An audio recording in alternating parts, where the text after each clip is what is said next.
Food calories measurement. காலை உணவுகள். Breakfast option. சாதா இட்லி 2 120 முதல் 140 கலோரி ஆவியில் வெந்தது. சாதா தோசை 1 160 கலோரி எண்ணெய் நெய் இல்லாதது. ஓட்ஸ் கஞ்சி 1 கப் 150 கலோரி சர்க்கரைக்கு பதில் பழங்கள் சேர்க்கலாம். கோதுமை ரவா உப்மா 1 கப் 180 கலோரிஸ் நிறைய காய்கறிகளுடன். மதிய உணவுகள். பழுப்பு அரிசி சாதம் 1 கப் 215 கலோரி. கோதுமை சப்பாத்தி 2 140 முதல் 160 கலோரி எண்ணெய் இல்லாமல்.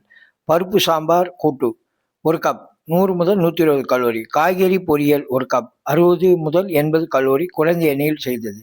சுண்டல் 1 கப் 150 கலோரிகள் புரத சத்து நிறைந்தது. மாலை நேர தின்பண்டங்கள். Healthy evening snacks. மக்காச்சோளம் பாயில்டு கார்ன் 1 கப் 90 கலோரி.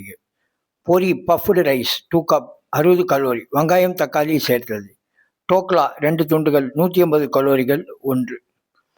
வேக வைத்த முட்டை வெள்ளைக்கரு 2 34 கலோரிகள். இரவு உணவுகள். Dinner options. காய்கறி சூப் ஒரு பெரிய கப் 60 முதல் 80 கலோரிகள். வெள்ளரிக்காய் தக்காளி சாலட் 50 கலோரிகள். ராகி அடை அல்லது கஞ்சி 180 கலோரிகள்.